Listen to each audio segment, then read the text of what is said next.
अस्सलाम वालेकुम। एक वाक़या है जो कि बैलों का शौक़ रखने वाले एक दोस्त हैं, वो अपने इलाके के सुना रहे थे। कहते हैं जी कि चूँकि हम बैलों का शौक़ रखते हैं और बैलों के जितने मुकाबले होते हैं बैल दौड़ के, उसमें भी बैलों को लेके जाते हैं। तो वो कहते हैं कि हमारे इलाके में एक शख़्स था जिसके पास बड़ा खूबसूरत छोटा बैल था अभी। तो जो ख़रीदने वाले थे, लोगों ने उससे राब्ता किया, उससे कहा कि भई आप अपना बैल हमें दे दें। किस लिए जी? तो जो उसने कहा कि मैं जी इस बैल को बारबरदारी के काम लेके आना चाहता हूँ। खेती-बाड़ी करता हूँ तो रेडी के साथ इसको लेके कभी ज़मीनों पे ले गए, जो भी काश्तकारी का काम हो गया तो उसमें मुझे ये मदद के लिए बैल चाहिए।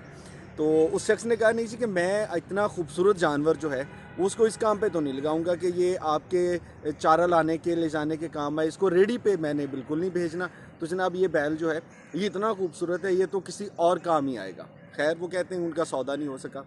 किसी ने मेरे दोस्त को बताया कि फ़लाँ जगह पे बहुत खूबसूरत बैल है, वो कहते मैं भी चला गया। मैंने जाके उनसे कहा कि ये बैल जो है ये आप हमें बेच दें। उन्होंने कहा जी क्या करेंगे? तो मैंने उनसे कहा कि अभी इसकी हम ट्रेनिंग कराएँगे, इसको जब दौड़ होती है बैलों की तो उसमें मुकाबले में लेके जाएँगे। तो उस शख़्स ने कहा जी कि कितना खूबसूरत बैल है, आप इसको देखें क्या कद-काठ है, तो इसको तो हम बिल्कुल नहीं बेचेंगे जनाब, ये दौड़ के काम तो बिल्कुल नहीं आएगा। अब वो कहते हैं कि मैंने चंद एक बार कोशिश की लेकिन चूँकि वो रज़ामंद नहीं हो रहे थे, मैंने भी नहीं खरीदा। कई साल गुज़र गए, कई साल गुज़रने के बाद मैंने एक दिन ऐसे ही किसी से पूछा कि फ़लाँ बंदे के पास एक बैल होता था, क्या बना?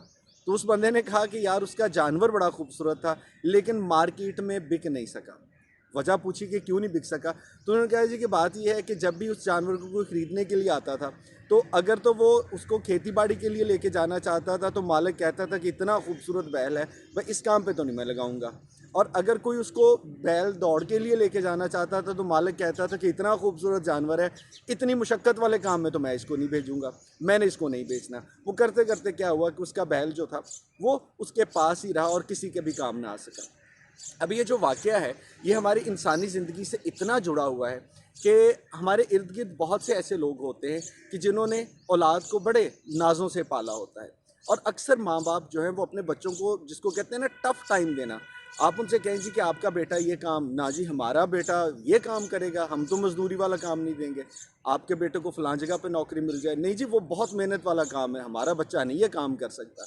और अक्सर हमने देखा है कि आप उन बच्चों को जितना नाज़ो नाम से पाल रहे होते हैं, जितनी उनकी लाइफ को आसान बना रहे होते हैं, वो करते-करते उस बैल की तरह कि उसमें चूँकि कोई हुनर नहीं आता, ना वो मेहनत करना चाहता है, ना वो भागना चाहता है, तो वो कोई किसी के काम का नहीं है। तो ऐसे लोग जो कि अपने बच्चों को बहुत ख़ास तौर पे ना हमेशा सँभाल के रखते हैं और कहते हैं जी कि ये काम हमारे बच्चे नहीं करेंगे। उनको ये भी याद रखना चाहिए कि आप अगर कोई आज महारत सीखेंगे मेहनत लगा के, तभी आप ज़िंदगी में उसको कभी इस्तेमाल करके कामयाब होंगे। और अगर आपको लगता है कि नहीं भई हम ये काम तो नहीं करेंगे ना, तो फिर उस बैल की तरह आपका भी कोई ज़िंदगी में खरीदार नहीं।